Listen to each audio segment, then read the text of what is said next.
नमस्कार, खास खबर देख रहे हैं आप और मैं हूं आपके साथ सपना दीपक प्रतीक्षा। हरियाणा में 2 दिन लगातार बारिश होगी। जी हां, मौसम विभाग ने 15 और 16 जनवरी के लिए बारिश के लिए अलर्ट जारी कर दिया है। हिसार स्थित हरियाणा कृषि विश्वविद्यालय के कृषि मौसम विज्ञान के विभागाध्यक्ष डॉक्टर मदन खिचड़ ने बताया है कि आज से ठंड का तीसरा दौर शुरू हो गया है। इस महीने में 20 दिन तक शीतलहर चलेंगी और आज से तापमान में और ज्यादा गिरावट आएगी। जम्मू कश्मीर, हिमाचल प्रदेश, उत्तराखंड, लद्दाख में बर्फ पिघलने से ठंड लगातार बढ़ता हुआ नजर आ रहा है और इसका असर बढ़ेगा। मौसम वैज्ञानिकों के मुताबिक उत्तरी बर्फीली हवाएं सीधी मैदानी राज्यों की ओर बह रही है।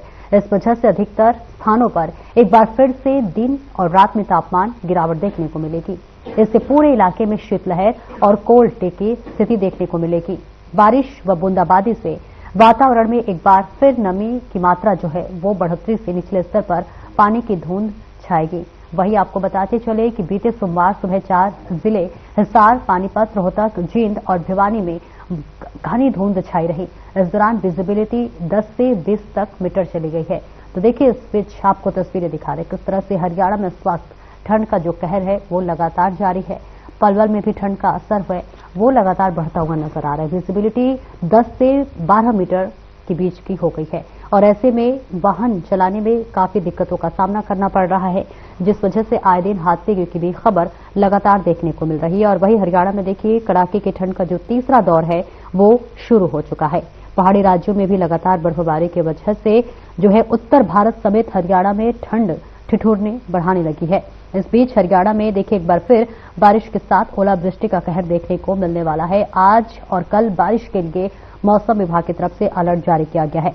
बढ़ती ठंड के साथ पारा और अधिक गिरने वाला है और ऐसे में हरियाणा में देखिए पिछले दिनों हुई बारिश ने ठंडक बढ़ा दी थी।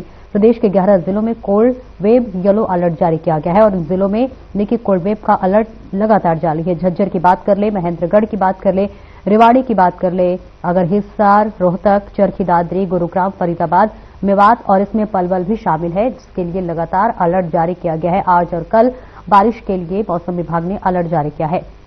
वहीं हरियाणा में देखिए वाहन चाक अगर ध्यान की बात करें तो प्रदेश में अगले 3 घंटे में घनी धुंध का अलर्ट जारी किया गया है। आप देखिए, इससे लगातार मौसम विभाग की तरफ से अलर्ट जारी किया जा रहा है कि अगर आप गाड़ी चलाएं तो बेहद सावधानी के साथ चलाएं, क्योंकि लगातार इस तरह की घटनाएं सामने आ रही है, क्योंकि विजिबिलिटी कम होने की वजह से जो वाहनें हैं वो आपस में टकराती हुई नजर आ रही हैं और इसके लिए लगातार मौसम विभाग अलर्ट जारी करते हुए नजर आ रहे हैं। और इस बीच आपको बता दें चले कि कुछ ऐसे जिले हैं जहां पर बारिश के लिए और इसी के साथ साथ अधिक धुंध के लिए अलर्ट जारी किया गया है। उसमें गुरुग्राम, झज्जर, महेंद्रगढ़, चंडीगढ़, भिवानी, चरखी दादरी, गुरुग्राम, झज्जर, महेंद्रगढ़, पंचकुला, रेवाड़ी, रोहतक, सोनीपत, यमुनानगर शामिल है। और ऐसे में आपको बताते चले कि जो दिन का विजिबिलिटी है वो 20 से 50 मीटर तक रहने की संभावना जताई गई है। हरियाणा में देखिए रात में मौसम ने एक बार फिर से करवट लेने वाला है और प्रदेश में लगातार आज और कल बारिश होने वाली है और अगले 6 दिन तक, जी हां, अगले आने वाले 6 दिन तक मौसम में बार बार बदलाव देखने को मिलेगा। मैदानी राज्यों में बारिश होगी और पहाड़ी राज्यों में बर्फबारी होगी। सेट अपर तापमान में जो है वो लगातार गिरावट आएगी और ठंड का कहर देखने को मिल सकता है। और ऐसे में देखिए मौसम विभाग के अनुसार आज और कल बारिश के लिए अंदेशा जताया गया है और इसी के साथ साथ ये भी बताया गया है कि आज कहीं कहीं ओले भी पड़ सकते हैं। रात का तापमान सामान्य तापमान से अधिक रहेगा, वहीं दिन में बारिश और अधिक ठंड बढ़ाएगी। बताते चले कि हरियाणा में आज से 20 दिन तक शीतलहर जारी रहेगी, यानी कि 20 दिन तक और ठंड का जो असर है वो देखने को मिल सकता है। शीतलहर का जो प्रकोप है वो तो हालांकि लगातार देखने को मिल रहा है, तो आने वाले 20 दिनों में भी जो ये लगातार जारी रहेगा। मौसम विभाग लगातार लोगों को सलाह देता हुआ नजर आ रहा है, सावधानी और चेतावनी दोनों देता हुआ नजर आ रहा है, जिससे कि आप वाहन चलाएं तो बेहद सावधानी के साथ चलाएं। वहीं हिसार स्थित हरियाणा कृषि विश्वविद्यालय के कृषि मौसम विज्ञान के विभागाध्यक्ष डॉक्टर मदन खिचड़ ने बताया है कि आज से ठंड का जो तीसरा दौर है वो शुरू हो चुका है और इस महीने 20 दिन तक शीतलहर चलेगी, तापमान में भी गिरावट आएगी।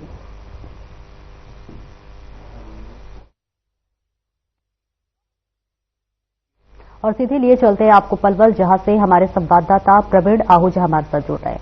प्रवीण, अभी जहां पर आपकी मौजूदगी है वहां मौसम का तापमान क्या है और क्या कुछ ठंड का असर इस वक्त देखने को मिल रहा है? सपना बिल्कुल सही कह रहे हैं। एक तो पहाड़ों पे लगातार बर्फबारी के कारण जो पूरी तरह से ठंड जो है इस समय पूरे मैदानी और समतल क्षेत्रों में इस समय प्रचंड ठंड देखी जा रही है। चारों तरफ लोग ठंड से बचाव के लिए कहने के अलाव का सहारा भी ले रहे हैं और इसके साथ साथ लोग अपने घरों में ज्यादातर देखे जा रहे हैं। जो बेहद जरूरी है तो ही लोग घर से निकल पा रहे हैं, क्योंकि स्थिति बेहद नाजुक है। और मौसम विभाग की अगर बात कर ले तो मौसम विभाग ने भी पूरी तरह येलो अलर्ट जारी कर दिया और ये भी कहा जा रहा है कि आप ऐसे मौसम में तमाम लोग अपने घरों में मौजूद रहे, क्योंकि अब जो है 15 से 16 यानी कि 15, 16, 17 3 दिन भारी बारिश और कई जिलों में तो ओलावृष्टि की भी संभावना जताई जा रही है, जिसको लेकर आने वाले 3 दिन कहने के आम लोगों के लिए एक खतरा भी साबित कर सकते हैं, क्योंकि लगातार ठंड प्रचंड होने के कारण जो वृद्ध लोग हैं, जो बुजुर्ग लोग हैं, उन्हें इससे काफी दिक्कत का सामना करना पड़ रहा है और उनको तो खासकर बचाव करना भी बेहद जरूरी है, क्योंकि ऐसे प्रचंड ठंड के मौसम में एक तो ऊपर सबसे बड़ी बात है कोहरे के साथ प्रचंड ठंड, दोनों की मार जो आम आदमी झेला है वो कहने के नुकसानदायक हो रहा है। तो उसको लेकर बचाव के लिए भी आपको कहना के खुद ही अलाव का सहारा लेना होगा और इसके साथ साथ कहने का अगर आप घरों में ज्यादातर रहते हैं तो हीटर का सहारा जरूर लीजिए, क्योंकि ये ठंड है जो कि कुछ देर से जरूर आई है और उस कारण लोगों को जो है ठंड का सामना करना पड़ा और ये कहने के आने वाले दिनों में अभी और भी ठंड बढ़ेगी, कहने के तापमान जो है वो और नीचे जा सकता है, तो ठंड कहीं न ज्यादा दिक्कत जरूर है। मेरे साथ कुछ साथी भी हैं, उनसे भी बात कर लेते हैं। भाई खड़े हैं हमारे साथ, क्या नाम है जी आपका? सर मेरा नाम वीरेंद्र है। वीरेंद्र जी कहाँ के रहने वाले हैं? मैं सर पलवल का रहने वाला हूँ। भयंकर ठंड देखी जा रही है और ठंड के कारण लोग घरों से कम निकल पा रहे हैं, लोगों को दिक्कत का सामना करना पड़ रहा है। क्या लगता है ठंड का क्या कारण है ठंड इतनी बढ़ती है? सर देखिए, जैसे बर्फबारी बढ़ी है तो उस वजह से भी बढ़ी है और दूसरा कारण ये है कि बारिश होने के साथ साथ ठंड में जो बढ़ोतरी देखी गई है। सर क्या ऐसे उपाय हैं जिससे ठंड से बचा जा सकता है? जो ठंड अभी लंबी चल रही है और देर से आई है, तो उसमें बचाव की क्या लगता है जो उपाय होने चाहिए? बिल्कुल सर, ठंड से बचने के लिए हमें गर्म कपड़े जरूर पहनने चाहिए और उसके साथ साथ जैसे हम अपने रहन सहन में भी थोड़ा बदलाव करना जरूरी है, क्योंकि देखने में आ रहा है कि ठंड की वजह से हार्ट के जो पेशेंट हैं उनको बहुत ज्यादा दिक्कतों का सामना करना पड़ रहा है और छोटे बच्चों में भी काफी तकलीफें बढ़ गई हैं। और देखने में आया कि जो बच्चे हैं उनको अभी जैसे स्कूल खुल गए हैं तो स्कूल वालों को भी बहुत इसमें एहतियात बरतने की जरूरत है। उनकी सेफ्टी के लिए कमरों को उचित से जो वेंटिलेशन से बचा कर रखें, जिससे कि ठंड बच्चों को ना लगे। रंजीत, स्कूल भी खुल गए, स्कूल आज खुले हैं, कुछ कल खुलने जा रहे हैं, क्योंकि 1 से 15 तक छुट्टी है, तो बच्चों को किस तरह से बचाया जा सकता है? क्योंकि ठंड बहुत ज्यादा है, बच्चे काफी परेशान होते हैं, खास करके बड़े बुजुर्गों को भी काफी दिक्कत का सामना करना पड़ता है। उसमें क्या कहना चाहेंगे आप? देखिए सर, सबसे पहली बात तो ये है कि बच्चों के लिए हो या बुजुर्गों के लिए हो, खान पान की सबसे जरूरी है, उसमें सावधानी बरतनी चाहिए। जो चीजें अभी परहेज के लिए हैं सर्दियों में उससे बचना चाहिए। दूसरा, नहाने धोने का जो समय होता है उसमें बहुत सावधानी बरतने की जरूरत है। मैं आपके सभी दर्शकों को कहना चाहूंगा कि नहाते समय बिल्कुल सर पर पानी ना डालें, सबसे पहले पैरों पे डालें, उसके बाद ही आप मुंह धोएं, फिर अपना जो सर पे पानी डालें। दूसरा क्या है कि आजकल जो बच्चे हैं सुबह जल्दी उठने के बाद सीधा जो पेरेंट्स हैं वो बच्चों को स्कूल के लिए तैयार कर देते हैं। मैं उनसे अपील करता हूं कि स्कूल प्रशासन से भी अपील करें, प्रशासन से भी अपील करें, हमारी सरकार से भी अपील करें कि अगर ठंड ज्यादा रहती है तो इसमें स्कूलों को 1-8 घंटे लेट किया जा सकता है, उससे बच्चों को बहुत राहत मिलेगी। बिल्कुल सही कहा है इन्होंने कि ठंड से बचाव के लिए स्कूल वालों को एहतियात बरतनी होगी, क्योंकि ठंड अभी गई नहीं है, ठंड का तो अभी लंबा समय चलेगा। देखो, और उसमें से युवा साथी हैं, क्या नाम है जी आपका? मेरा योगेश नाम है। योगी जी, लगातार स्कूल भी अब खुल चुके हैं, कुछ कल से खुलने जा रहे हैं, तो ऐसा ठंड का प्रचंड मौसम है, तो क्या लगता है ऐसे में अभिभावकों को बच्चों को बचाने के लिए किस तरह की कहने के जो उपाय करने चाहिए? जी बिल्कुल सर महोदय, मैं आपका धन्यवाद करता हूँ और उसके चैनल को मैं फॉलो करता हूँ। तो ये बहुत बड़ा मुद्दा है। स्कूलों की बात करें, स्कूल 15 तक छुट्टी है, लेकिन कुछ स्कूलों ने आज ओपन कर दिए हैं और कुछ कल करेंगे। लेकिन ठंड को देख के तो मैं यही कहूंगा, स्कूलों में बच्चों की सेफ्टी को लेकर कहीं ना कहीं ध्यान रखने की जरूरत है, क्योंकि अभी हाल में शायद हैदराबाद में एक मामला आया था, एक 8 साल के बच्चे की ठंड की वजह से हार्ट अटैक से मौत हो गई है। तो इस मामले को लेकर भी बच्चों को ध्यान में रखना चाहिए। बच्चों को, माँ बाप से भी बच्चों को गर्म कपड़े ज्यादा से ज्यादा पहनाएं, सर पे कैप रखें, क्योंकि आजकल वो कहते हैं ना, पैर गर्म से वो ठंडा, डॉक्टर आए तो मारो ठंडा। तो उस हिसाब से सिर को भी इस टाइम ज्यादा ठंडा नहीं, लेकिन कैप को जरूर डाल के रखें बच्चों से।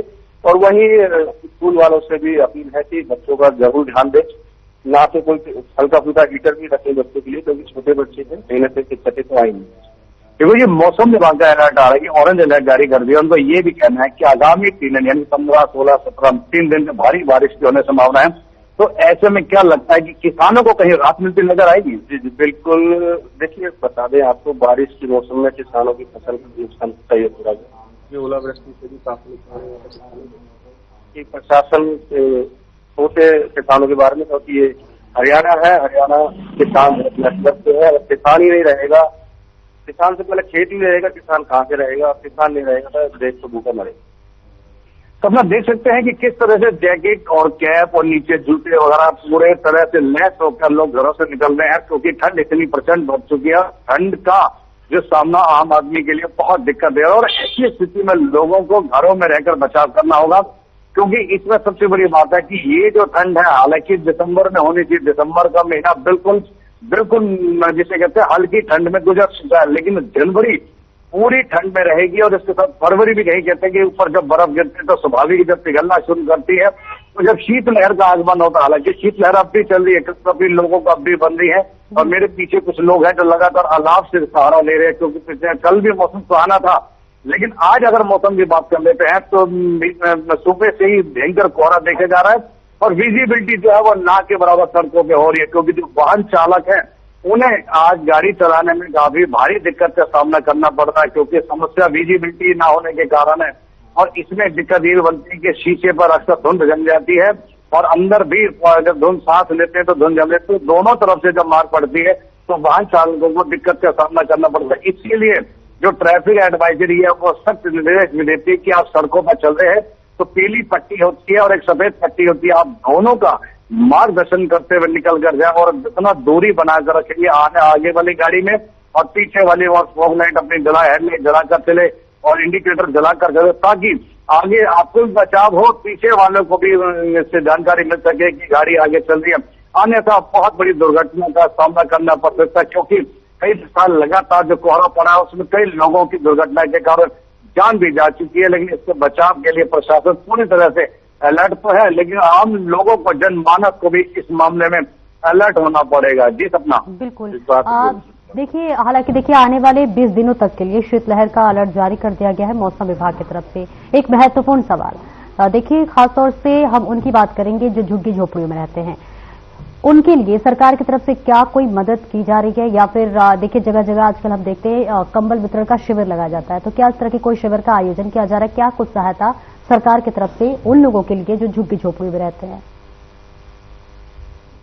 तो प्रशासन की ओर से तमाम जो सुविधाएं हैं, जो जिस तरह का तमाम जो सार्वजनिक स्थल पर जिनके लिए बस अड्डा है, रेलवे स्टेशन है, तमाम ऐसे जगह पर रैन बसेरा बनाए तो गए हैं, लेकिन कहीं कहीं सुविधाएं उपलब्ध की गई, कहीं सुविधाएं उपलब्ध नहीं हो पाई है, क्योंकि अक्सर क्या होता है कि 2 दिन तो मुसाफिर आते हैं तो 2 दिन तक वो मुसाफिर नहीं आ पाता है, तो वो लचरपना सामने आ जाता है, वो सुविधाएं नहीं मिल पाती। हालांकि प्रशासन का ये कहना है कि ऐसे समय में तमाम जितने सामाजिक संस्थाएं हैं उनको ऐसे मुसाफिर के लिए जो रात को जिनके पर रहने की जगह नहीं होती, वो अगर रैन बसेरे में रहते हैं तो उनके लिए खाने की व्यवस्था, गर्म पेय पदार्थ होना बेहद जरूरी है। और खास करके अगर रात को सोने के लिए वो रुकते हैं, यार उनके आगे जाने की कोई, अपने गंतव्य स्थान तक पहुंचने के लिए कोई वाहन की सुविधा नहीं हो पाती है, तो उन लोगों के लिए गर्म वस्त्र का होना बेहद जरूरी, जैसे कि गर्म कंबल है, नीचे बिछाने का गर्म रजाई टाइप का गद्दा है, वो भी तमाम व्यवस्था होनी चाहिए। तो सामाजिक संस्थाओं को सरकार ने ये भी कहा है कि उनको खुद एक कदम आगे आकर पहल करनी चाहिए,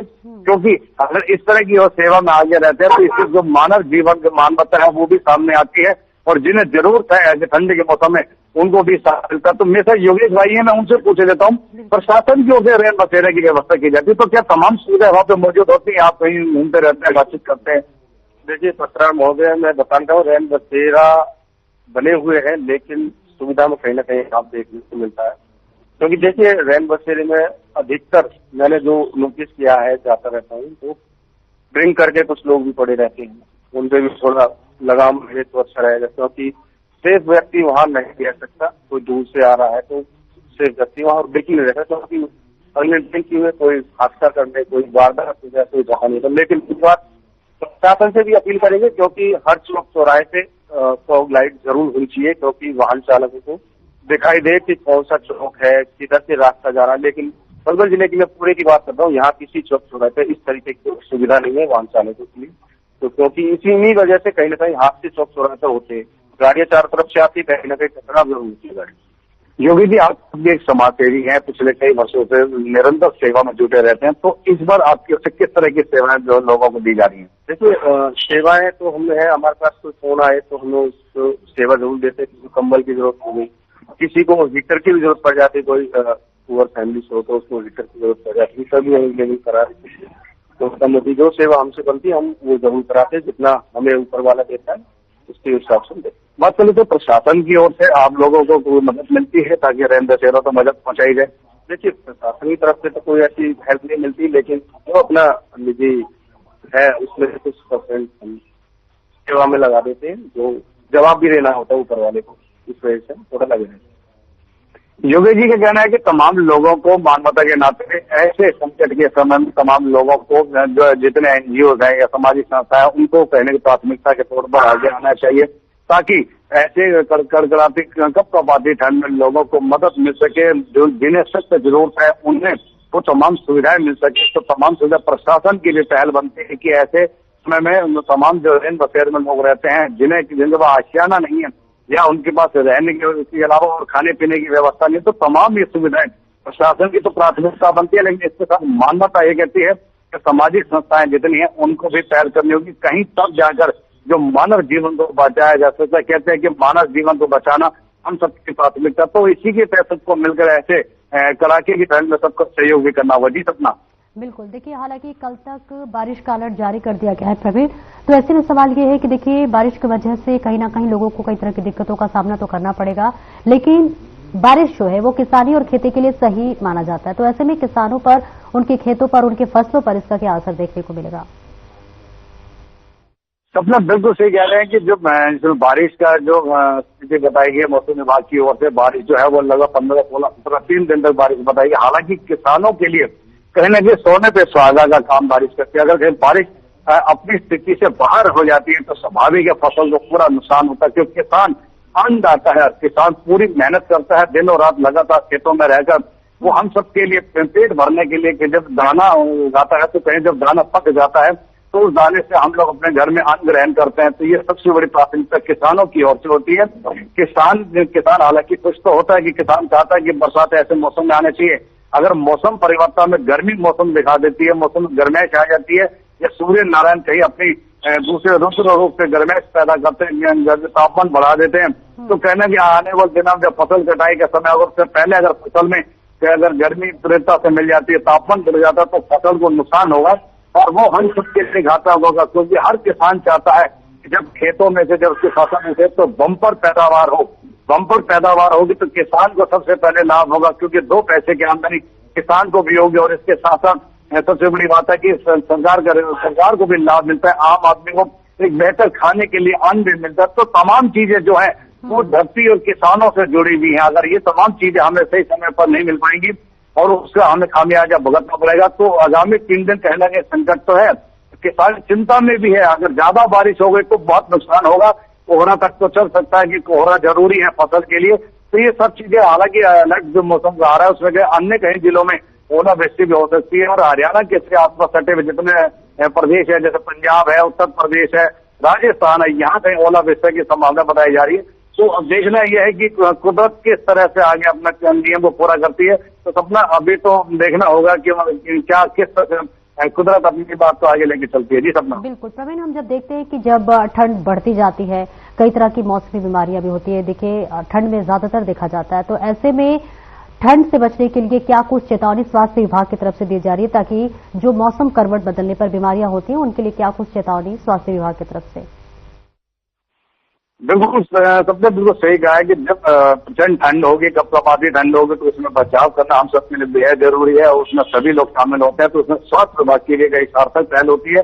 बार बार स्वास्थ्य विभाग ये भी कहता है कि खास करके जो छोटे बच्चे स्कूल जाने वाले हैं और जो बुजुर्ग हैं जिन्हें कई प्रकार की बीमारियों से ग्रस्त हैं या जो बेचारे परेशान हैं, उनको पूरी तरह से आपको बचाना होगा, क्योंकि ये ठंड इन सभी के लिए खतरनाक है। और इसके साथ साथ जो अन्य लोग हैं उनको भी बचना जरूरी होगा, क्योंकि लगातार ठंड के कारण लोगों को दिक्कत का सामना करना पड़ रहा है। स्वास्थ्य विभाग का कहना है कि आप ज्यादातर अपने घरों में रहें, बहुत बेहद जरूरी हो तो ही आप घर से निकले, अन्यथा आप अपने घर पे रहें और अलाव का सहारा ले, हीटर खास करके उसका प्रयोग करें। अगर कहीं बाहर दूसरा धुआं करते हैं या कोई लकड़ी या कोई ईंधन इस्तेमाल करते हैं तो स्वाभाविक है पर्यावरण को नुकसान होगा, तो पर्यावरण को बचाना भी हमारी प्राथमिकता। तो उसके लिए स्वास्थ्य विभाग का कहना है आप सभी अपने ज्यादातर अपने घरों में रहे, जो खास करके व्यापारी हैं, जो दुकानदार अपने दुकानों पर बैठे हैं, हालांकि बाजार बिल्कुल सूना पड़ा है, ग्राहक की पहल नहीं हो पा रही है, तो उनको भी बार बार एडवाइजरी दी जाती है कि वो भी दुकानदार अपने दुकानों पर कहने के गर्म कंबल, टोपी और जुराब इस तरह के वो भी गर्म वस्त्र धारण करके बैठे रहे ताकि उनको बचाना भी जरूरी है। तो तमाम ये चीजें स्वास्थ्य विभाग की ओर से है, मौसम के हिसाब से आपको बचना होगा और ये पहल आपको खुद ही करनी होगी, और नहीं तो अन्यथा लोगों को बीमारियों के साथ ओपीडी में भारी लाइन भी देखी जा रही है और तमाम जो खांसी जुकाम बुखार से ग्रस्त होकर अस्पतालों में, चाहे निजी अस्पतालों चाहे सरकारी अस्पतालों, भारी भीड़ का सामना भी करना पड़ रहा है। और सबसे बड़ी बात है HMPV जो है उससे भी बचना जरूरी है। तमाम ये एडवाइजरी जो है स्वास्थ्य विभाग की ओर से दी जा रही थी। अपना बिल्कुल हम खास तौर से उसकी बात करेंगे जो आवारा जानवर होते हैं, जो पशु होते हैं, ठंड के मौसम में देखिए कई तरह की दिक्कतें उन्हें भी होती हैं। प्रशासन की तरफ से क्या कुछ उनके लिए व्यवस्था की गई है?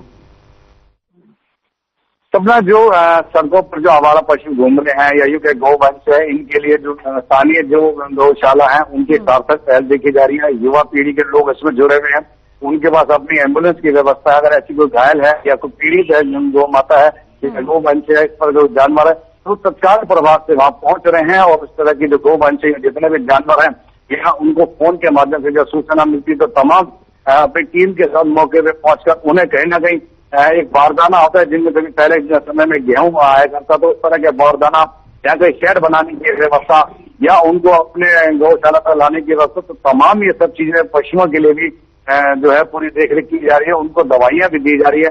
तो तमाम जो गौ सेवक है वो पूरी तरह से निरंतर इस ठंड के पहली शुरुआत से ही वो इस तरह की पशुओं की सेवा में लगे हुए हैं और प्रशासन की ओर से हालांकि ऐसी कोई मदद नहीं दी जा रही है, लेकिन स्वयं ही सेवक है गोवंश के वो तमाम अपनी टीम को लेकर शहर के दौरे करते देखे जा सकते हैं। तमाम ऐसे जितने पशु हैं जिन्हें राहत नहीं मिल पा रही है, उनको कोई सहारा नहीं मिल पा रहा, तो उनकी मदद के लिए भी तमाम टीमें जो है वो अक्सर पूरी तरह से उनका सहयोग कर रही है। अपना बिल्कुल अगर वाहनों की हम जिक्र कर ले तो प्रवीण देखिए कई मजदूर हैं जो अपने रोजगार के लिए एक जगह से दूसरी जगह जाते हैं। रेल सुविधाओं की बात कर ले तो अभी क्या कुछ उनके जीवन पर असर पड़ रहा है ठंड की वजह से? अपना मजदूरों की बात कर ले तो मजदूर अक्सर बाजार के चौराहे पे देखे जा सकते हैं, उनके लिए भी ये ठंड के लिए काफी घातक है, उनको भी कहीं बचना होगा तो वे भी कहना कि ऐसी व्यवस्था जरूर बनाए। प्रशासन को इसमें पहल करनी चाहिए कि कोई ना कोई शेड या ऐसा सिस्टम बनाए जहां कुछ न कुछ अलाव का सहारा लेकर वो मजदूर बैठे रहें और अपनी मजदूरी के लिए जाए, क्योंकि मजदूरों के लिए रोटी कमाना जरूरी है। अगर मजदूर मेहनत नहीं करेगा तो रोटी कहाँ से खाएगा, तो तमाम चीजें तो ऐसे में प्रशासन को मदद करनी होगी। उनके लिए कहीं उनके लिए दोपहर का खाना या शाम का खाने की व्यवस्था उनको बनानी चाहिए ताकि मजदूरों का भी पेट भरा जाए, क्योंकि वो भी प्रदेश के नागरिक हैं, उनका भी स्वतंत्र अधिकार है भोजन पाना और रहना, ये तमाम स्वतंत्र अधिकारों में आता है। तो ये सब चीजें प्रशासन को पहल करनी होगी। तो ये सब चीजें जो है प्रशासन को देखना होगा। इस तरह के जो मजदूर जो सड़कों पे घूम रहे हैं उनकी कहने को मदद करना बेहद जरूरी है। जी सपना बिल्कुल बहुत बहुत शुक्रिया प्रवीण तमाम जानकारी देने के लिए। तो देखिए लगातार ठंड का जो प्रकोप है वो बढ़ता हुआ नजर आ रहा है, विजिबिलिटी बेहद कम है। आने वाले 17 तारीख तक जो है बारिश के लिए अलर्ट भी जारी कर दिया गया है। आज कई जगह ओले गिरने के लिए भी अलर्ट जारी कर दिया। ऐसे में बचाव के लिए सावधानी रखना बेहद जरूरी है। फिलहाल इस बुलेटिन में इतना ही, दीजिए इजाजत, नमस्कार।